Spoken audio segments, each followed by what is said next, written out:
सत श्रद्धालु यहाँ पर उपस्थित आप सभी भव्य वर पुंडरीक पुण्यात्मा महानुभाव, संसार में जिस प्राणी की जैसी भावना होती है उस प्राणी को इस संसार के वृक्ष से वैसे ही फल मिलते हैं। संसार में सब कुछ है, अच्छाई भी भलाई भी, सुख भी और दुख भी, पाप भी और पुण्य भी, दिन भी और रात भी। यदि संसार में महात्मा पुरुष भी हैं तो संसार में दुष्ट जन भी हैं। जिसको जो पसंद होता है वह उसी वस्तु को स्वीकार कर लेता है। अच्छे व्यक्ति अच्छे व्यक्तियों को खोज लेते हैं, अच्छाइयों को खोज लेते हैं, अच्छे कार्यों का अवसर खोज लेते हैं, और बुरे व्यक्ति बुरे व्यक्तियों को एवं बुरे कार्य के अवसरों को खोज लेते हैं। किसके पास कैसी चुंबक है ये उस पर डिपेंड करता है। किसी मैदान में पड़ी हुई लोहे के टुकड़ों को लोहे की चुंबक खींच लेती है। यदि वे टुकड़े चांदी के हैं तो संभव है कोई चांदी की चुंबक हो तो उसे खींच लेगी। सोने के टुकड़े हों तो सोने की चुंबक हो तो उसे खींच लेगी। संसार में किसी भी काल में अच्छे व्यक्तियों का पूर्णतः अभाव नहीं होता और ना ही बुरे व्यक्तियों का कभी पूर्णतः अभाव होता है।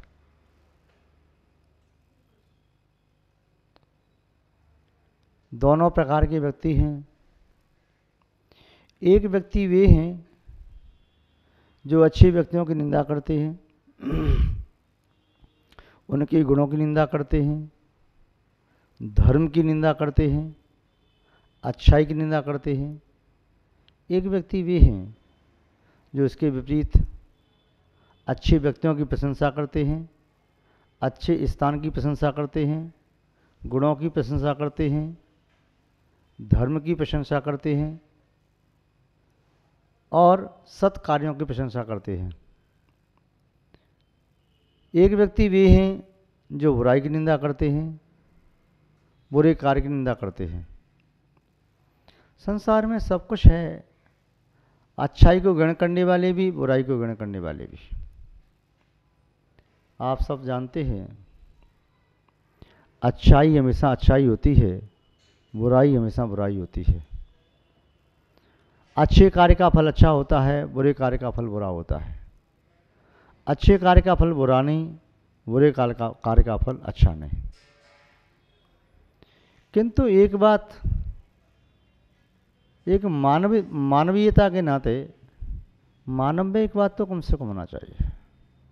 वह धर्म का प्रारंभ बाद में करे, सबसे पहले तो वह निंदा का परित्याग करे। निंदा एक ऐसा दोष है जिस दोष में विश्व के समग्र दोषों को ग्रहण करने की शक्ति है। निंदा एक ऐसा विशाल गर्त है जिस गर्त में विश्व भर के सभी दोष बहकर के नदियों के जल की तरह से आ जाते हैं। स्वनिंदा कथनचित आत्महितकारी होती है, किंतु पर निंदा नियम से अहितकारी होती है। स्व के लिए भी अहितकारी होती है और पर के लिए भी अहितकारी होती है। कोई भी धर्म निंदा का व्याख्यान नहीं करता, कोई भी धर्म निंदा को धर्म नहीं मानता। वास्तव में जो सच्चा धर्म है वह अच्छाई का प्रस्तुतिकरण तो करता है, किंतु कभी बुरे व्यक्तियों की निंदा नहीं करता। उन्हें अच्छाइयों की ओर प्रेरित करता है। आप अच्छाई की ओर बढ़ो और बढ़ो, बहुत अच्छा, तुम्हारे पास ये अच्छाई है, ये गुण है, ये विशेषता है। और उसके कहते कहते उसे प्रेरित करते करते अच्छाइयों का समुद्र बन सकता है। किसी के पास यदि एक अच्छाई भी है, 99 बुराई हैं, तो एक अच्छाई की प्रशंसा करके दूसरी अच्छाई के लिए प्रेरणा दी जा सकती है। 2 से तीसरी की ओर चौथी पांचवी अच्छाई आती जाएगी। किंतु निंदा करने से जिसके पास एक अच्छाई भी है, संभव है, उसकी निंदा बार बार करेंगे तो अच्छाई भी उसकी नष्ट हो जाएगी। संसार में जितने भी बुरे व्यक्ति हैं, वे वास्तव में पहले इतने बुरे नहीं थे। सबसे पहले उनमें एक बुराई का आविर्भाव हुआ था। संसार के लोगों ने उन्हें बुरा कहना प्रारंभ कर दिया। ये बुरा है, ये ऐसा है, ऐसा है। जो बुराई उसके अंदर थी उसे भी कहना शुरू किया। जो नहीं की ही बुराई उसके अंदर नहीं थी, उन बुराइयों को भी आरोपित करना प्रारंभ कर दिया। वे व्यक्ति शनै शनै पतन की ओर चलते गए। बुराई उन्हें आती गई और वे एक दिन बुराई की चोटी पर पहुंच गए। बुरे व्यक्तियों के मुखिया बन गए, श्रेष्ठ, बुरे व्यक्तियों से श्रेष्ठ हो गए, कुख्यात हो गए। अच्छाई भी किसी व्यक्ति में मूलतः एक साथ नहीं आ जाती। ऐसा कोई समुद्र नहीं कि जिसमें एक साथ पानी पूरा भर जाए। पानी समुद्र में आता है, नदियों के सहारे से आता है, नदियों के सहारे से आता है। पानी आता जाता है, आता जाता है, पानी समाता जाता है न समुद्र में। और सूखता है तो ऐसा नहीं है कोई क्षण, एक दो क्षण में पानी समुद्र का पूरा सूख जाए। वाष्प बन करके सूखता है तो शनै शनै सूखता है। ऐसे ही किसी भी व्यक्ति में बुराई का एक साथ आविर्भाव नहीं होता और एक साथ बुराई का नाश भी नहीं होता। अच्छाई का भी एक साथ आविर्भाव नहीं होता, अच्छाई का एक साथ नाश नहीं होता। हाँ, जब कोई मुख्य अच्छाई नष्ट हो जाती है तो उसके आश्रय से रहने वाली छोटी छोटी अच्छाई भी लुप्त हो जाती हैं। जैसे चंद्रमा के अस्त होने से तारों का प्रकाश दिखाई नहीं देता, सूर्य का उदय होने से चंद्र और तारे सब छुप जाते हैं। ये बात अलग है कि किसी व्यक्ति में बहुत सारी अच्छाइयाँ होते हुए भी कोई एक अच्छाई विशेष होती है जिस पर उसके शुभचिंतकों को नाज होता है, जो उसकी प्रशंसा मुक्त कर्ण से करते हैं। किसी व्यक्ति में बहुत सारी बुराई हो फिर भी कोई एक बुराई बड़ी मुख्य होती है। महानुभाव, समुद्र हो चाहे आकाश, कोई भी हो, आविर्भाव यदि करना है तो शनै शनै। ऐसा कोई पेड़ आपने नहीं देखा होगा जो बीज बोते ही वृक्ष बन जाए, फल देने लगे। और ऐसा भी आपने नहीं देखा होगा कि सूर्य का उदय होते ही एक साथ उसका प्रकाश प्रचंड हो जाए। और ऐसा भी नहीं देखा होगा कि आकाश में कहीं हवा से छोटी सी बदली आए और सघन बादल भी न हो पाए कि पृथ्वी जल से भर जाए। बारिश होती है, बादल आते हैं, रिमझिम वर्षा होती है, शनै शनै फिर और वर्षा होती है और होती है, मूसलाधार वर्षा होती चली जाती है और तब खेत लबालब भर जाते हैं। एक ही बूंद में समुद्र नहीं भरता। समुद्र तो क्या खेत भी नहीं भरता, एक कटोरी भी नहीं भरती, किंतु हाँ, बूंद बूंद गिरते चला जाता है तो घड़ा भी भर जाता है। ऐसे ही व्यक्ति में अच्छाइयाँ आती हैं, एक एक करके आती हैं, आती हैं, आती हैं, आती हैं, और एक अच्छाई दूसरी अच्छाई को बुलाने के लिए इनविटेशन कार्ड देती है, उसे खींच लेती है। जैसे एक अच्छा मित्र अपने अन्य मित्रों को भी अच्छाई के मार्ग पर ले जाता है, एक बुरा व्यक्ति अपने मित्रों को बुराई के मार्ग पर खींच के ले जाता है। बुरा होना तो बुरा है ही, बुरा करना तो बुरा है ही, किंतु किसी की बुराई करना भी बुराई है। अच्छे व्यक्तियों की अच्छाई करना भी अच्छाई है। अच्छा व्यक्ति होना अच्छी बात है, अच्छे कार्य करना अच्छी बात है, अच्छी बातें बोलना अच्छी बात है, अच्छे शब्द सुनना अच्छी बात है, अच्छे विचार करना अच्छी बात है, किंतु इन सब अच्छाइयों के बारे में चर्चा करना भी अच्छी बात है, इन सब की प्रशंसा करना भी अच्छी बात है। जो व्यक्ति अच्छाई के रास्ते पर चल रहा है, दूसरों की बुराई कर रहा है, वह व्यक्ति भी अच्छा नहीं है। हो सकता है आज या कल अच्छाई के रास्ते से फिसल जाए। पैर फिसल जाता है तो व्यक्ति गर्त में चला जाता है, और कई बार किसी की जबान फिसल जाती है तो व्यक्ति वह गर्त में नहीं महागर्त में चला जाता है। पैर फिसले व्यक्ति को तो गर्त से कोई निकाल सकता है, किंतु महागर्त नरक में गए व्यक्ति को कौन निकाल सकता है। इसलिए चलते समय पैरों को सावधानी से रखिए, इतना ही नहीं शब्दों को भी सावधानी से प्रस्तुत कीजिए। जिसके पैर मजबूत होते हैं, अच्छे होते हैं, उन पैरों से अच्छी गति की जा सकती है, किंतु जिस व्यक्ति के शब्द अच्छे होते हैं उन शब्दों के माध्यम से स्वयं के और दूसरों के जीवन की प्रगति की जा सकती है। चरण वाही मंजिल की ओर ले जाते हैं, किंतु आचरण हमें हमारे अंतरंग के लक्ष्य की ओर ले जाने वाली होती है। महानुभाव, निंदा सबसे बड़ा पाप है। कहा जाता है कृतज्ञ, निंदक और जो दूसरों को घात देने वाला है, छल कपटी धोखेबाज, ऐसे व्यक्तियों का प्रायश्चित नहीं होता, वो महापातकी कहे जाते हैं। तो दूसरों की निंदा करने वाला महापातकी है। यहाँ तक कि शास्त्रों में कहा है जिसने गलत काम भी किया है तब भी उसकी सार्वजनिक निंदा नहीं करना चाहिए, अपितु उसे एकांत में जाकर के समझाना चाहिए। किसी व्यक्ति को रोग हो गया है, चौराहे पर खड़ा करके उसे ये कहना तुम रोगी हो, उसके पोस्टर छापना, इससे उसका रोग दूर नहीं होगा, अपितु कहीं हॉस्पिटलाइज करके उसको उपचार कराएंगे तो वह निरोगी हो सकता है। महानुभाव, सामान्य व्यक्ति की निंदा, त्रियंच की भी निंदा, पशु पक्षी की निंदा करना भी पाप है। तो जो व्यक्ति कभी धर्म की निंदा करते हैं, धर्मात्मा की निंदा करते हैं, महात्माओं की निंदा करते हैं, परमात्मा की निंदा करते हैं या शास्त्रों की निंदा करते हैं, वह निस्संदेह महापातकी कहे जाते हैं।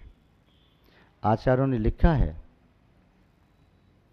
देवनिंदी दरिद्रीशात गुरुनिंदी च पातकी शास्त्रनिंदी कुष्ठीशात कुलनिंदी च गोत्रनिंदी च कुलक्षयी।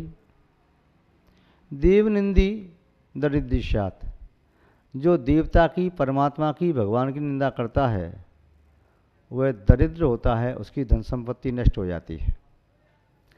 जो साधुओं की निंदा करता है वह महापापी होता है, उसका शरीर नाना रोगों का शिकार बन जाता है, उसका धन नष्ट हो जाता है, दुर्गति का पात्र बन जाता है। जो शास्त्र वाक्यों की निंदा करता है वह कुष्ठ रोगी होता है, नरक में जाता है। और जो अपने कुल गोत्र की निंदा करता है वह अपने वंश का नाश करने वाला होता है। महानुभाव, जिसने भी देव निंदा की, धनंजय धन्य कुमार जो आपने नाम सुना, उनका पूर्व भव देखिए। जब वो एक ब्रह्मचारी के वेश में किसी श्रेष्ठी के यहाँ गया, वह श्रेष्ठी उसे धन दे करके विदेश चला गया, तुम भगवान की पूजा अर्चना करना। उसने धन को जुए आदि में हरा दिया और पुनः भगवान की निंदा करने लगा। क्या होता है पूजा करने से?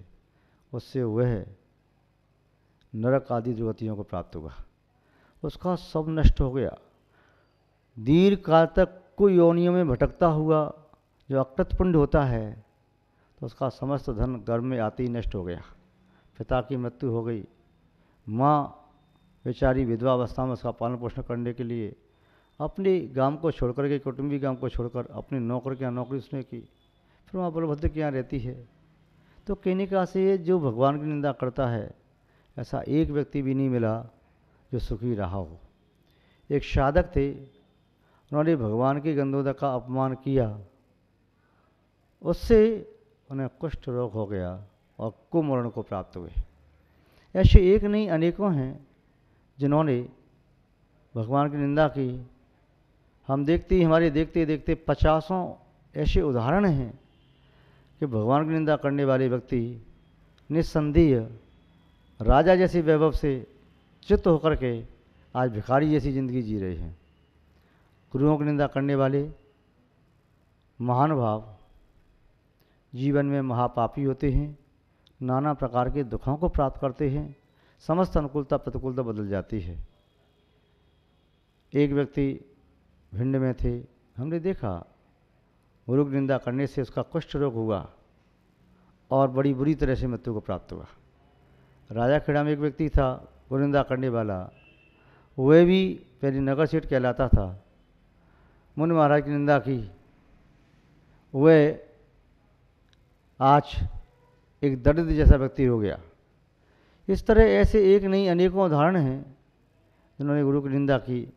चाहे विशालाक्षी और रंगनी चामड़ी का जीव जो कुयोनी भटकते हुए नरक आदि के दुखों को प्राप्त किया, चाहे लक्ष्मीवती का जीव मुनि महाराज को कड़वी तोबड़ी का आहार दिया, और भी ऐसे कई उदाहरण हैं इसमें गुरु निंदा करने वाले या साधु की निंदा करने वाले वे महापापी हुए। महानुभाव, शास्त्र के वचनों की निंदा करने वाले व्यक्ति कुष्ठ रोगी होते हैं। चाहे वह श्री कंठ राजा का जीव हो, 700 सैनिक साथ में थे, मुनि महाराज की निंदा की तो वह उस पाप के फल से, धर्म वाक्य की निंदा करने के फल से वह श्रीपाल की पर्याय में, राजा की पर्याय में कुष्ठ रोगी हुआ। 700 साथी भी कुष्ठ रोगी हुए, पाप का फल भोगना पड़ा। महानुभाव, राजा वसु सत्य का लोप करने से वह नरक में चला गया। ऐसे एक नहीं अनेकों उदाहरण हैं जिन्होंने धर्म का लोप किया, सत्य का लोप किया, वे स्वयं ही लुप्त हो गए, दुर्गति को प्राप्त हो गए। गोत्र निंदा कुलक्षयी, जो अपनी जाति की निंदा करता है, अपने कुल की निंदा करता है, अपने माता पिता की निंदा करता है, अपने भाई बंधु की निंदा करता है, अपने परिवारीजनों की निंदा करता है, अपने पुत्र पुत्री की निंदा करता है, पुत्र वधू की निंदा करता है, अपने वंश की, कुल की, अपने खून की जो निंदा करता है, वह व्यक्ति अपने वंश का हंता होता है, नाश करने वाला होता है। इसलिए महानुभाव, कभी किसी की निंदा मत करो, न भगवान की निंदा करो, न साधुओं की गुरुओं की निंदा करो, न धर्म शास्त्रों की निंदा करो, न कभी अपने कुलगोत्र की निंदा करो। सदैव अच्छाई की प्रशंसा करो, अच्छे व्यक्ति की प्रशंसा करो, इसमें ही आत्मा का कल्याण संभव है।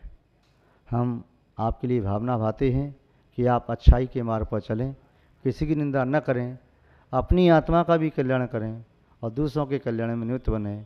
ऐसी हम आपके प्रति मंगल भावना भाते हैं। इन्हीं मंगल भावनाओं के साथ अपनी शब्द श्रृंखला को यहाँ पर विराम देते हैं। जय बोलिए श्री शांतनाथ भगवान की, परम पूज्य सिद्धांत चक्रवर्ती श्वेत पिच्छाचार्य गुरुदेव श्री विद्यानंद जी महाराज की।